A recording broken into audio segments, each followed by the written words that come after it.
There's a strange moment that happens to almost every highly intelligent person at some point in their life. They are sitting in a room full of people, surrounded by conversation, laughter, noise, and yet they feel an overwhelming urge to leave, not because they dislike the people, but because something inside them is quietly starving for silence. If you have ever felt that pull, that unexplainable need to disappear into your own thoughts while everyone else is chasing connection, you are not broken and you are not antisocial. You may actually be experiencing one of the most misunderstood traits of the human mind, a trait that science has been studying for decades, and the answer to why it happens is far more fascinating than most people realize. For most of history, solitude was treated as a punishment. Ancient cultures banished criminals into isolation. Prisons still use solitary confinement as their harshest tool. Humans are, after all, a deeply social species, wired by evolution to seek tribes, because belonging once meant survival.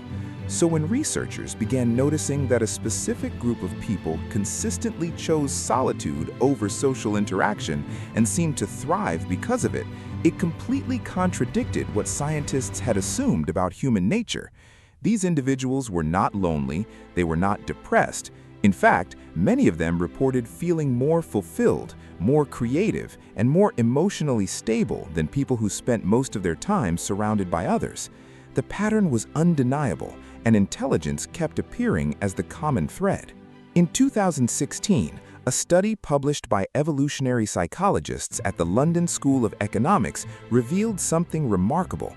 Researchers found that for people with average or lower intelligence, spending time with friends and socializing increased their happiness significantly. But for people with higher intelligence, something completely different happened. The more time they spent socializing, the lower their reported life satisfaction became.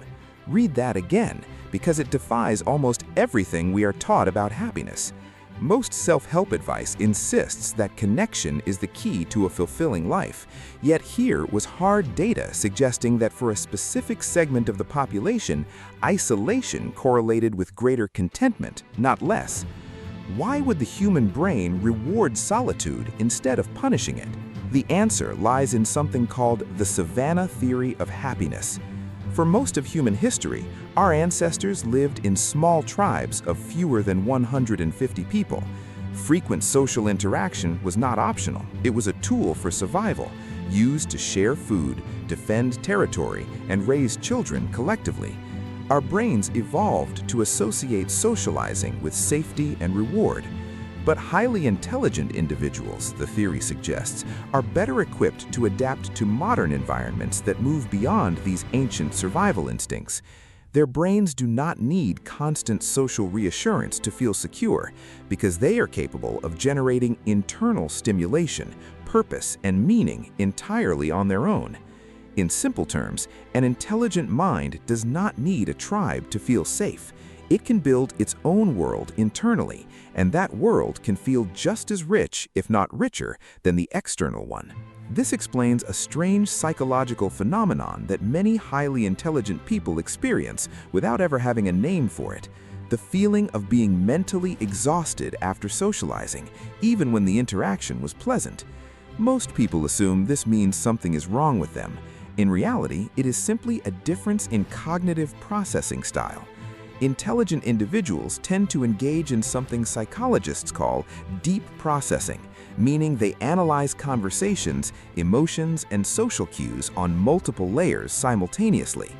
While an average conversation might be relaxing for one person, for a deep thinker, it can feel like running a constant background analysis, noticing tone shifts, hidden meanings, inconsistencies, and emotional undertones all at once.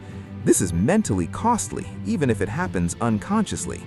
Solitude, on the other hand, allows the brain to stop this analytical loop and finally rest, which is why silence can feel more restorative to an intelligent mind than any party or social gathering ever could. There's also something deeply revealing in the way intelligent people relate to ideas versus people.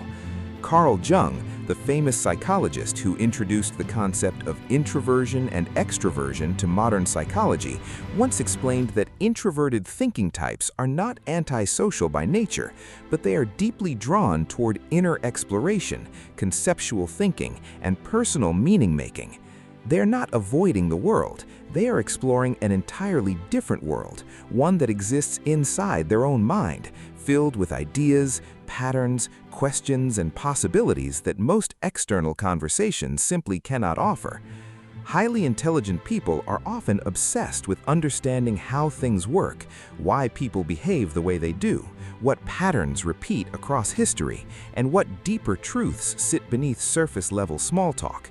Solitude gives their mind room to wander into these depths without interruption, and that wandering itself becomes a source of profound satisfaction. Consider the story of Nikola Tesla, one of history's most brilliant inventors, who reportedly preferred long stretches of isolation, often working alone late into the night, claiming that his most revolutionary ideas, including the foundation of alternating current electricity, came to him during solitary moments of intense concentration, completely detached from social distraction. Tesla once said that the day science begins to study non-physical phenomena, it will make more progress in one decade than in all previous centuries of existence, a statement that reveals how deeply his mind operated beyond ordinary social engagement. He was not isolated because he disliked people. He was isolated because his mind required vast, undisturbed space to operate at its highest level, something social environments could rarely provide. This pattern is not limited to inventors and scientists. Many of history's greatest thinkers, writers, and artists describe a similar relationship with solitude.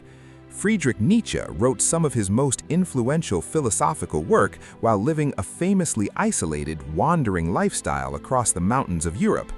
Charles Darwin, after returning from his world-changing voyage, intentionally restructured his life around quiet, structured solitude, taking long, contemplative walks alone every single day, which he credited as essential to his ability to think clearly and develop his theory of evolution. These were not lonely men suffering in isolation, they were minds that understood something fundamental. Creativity and deep insight require uninterrupted mental space, something incredibly difficult to access while constantly engaging socially. But here is where the story becomes even more interesting, because solitude is not simply about avoiding people, it's about something far more psychologically significant called self-sufficiency. Highly intelligent individuals often develop a strong internal locus of control, meaning they rely on their own judgment, values, and internal reasoning rather than seeking constant external validation. Socialization, for many people, serves an important psychological function of reassurance, confirming that they are liked, accepted, and valued by others. But highly intelligent individuals frequently develop a strong enough sense of self that they require less of this external feedback loop. They are not seeking constant approval because they have already built an internal framework of identity that doesn't depend heavily on group consensus. This is precisely why many of them feel comfortable holding unpopular opinions, working independently, or spending extended periods without social contact, without feeling the anxiety that such isolation might trigger in other personality types. There's also a fascinating evolutionary trade-off hidden inside high intelligence that few people discuss. Researchers studying cognitive evolution have noted that intelligence often develops alongside heightened sensitivity, not just intellectually, but emotionally and sensorily as well. This means highly intelligent individuals frequently experience sensory input, social dynamics, and emotional undertones more intensely than others. A loud restaurant that feels normal to most people might feel overstimulating to a highly sensitive, highly intelligent mind. A casual social gathering filled with surface-level conversation might feel intellectually unsatisfactory or even draining for someone whose brain is wired to crave depth and meaning. Solitude, in this context, becomes not an escape from people, but a form of self-regulation, a way to lower sensory and emotional input to a manageable level, allowing the nervous system to recalibrate. This raises an important and slightly uncomfortable question.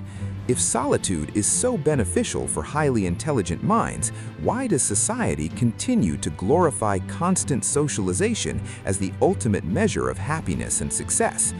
Maybe because most of human culture was built around average psychological needs, designed for the majority who genuinely do feel safer and happier within groups.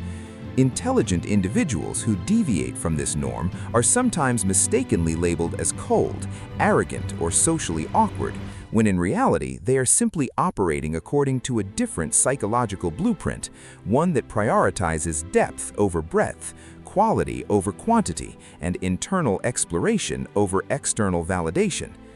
Modern neuroscience adds even more weight to this idea.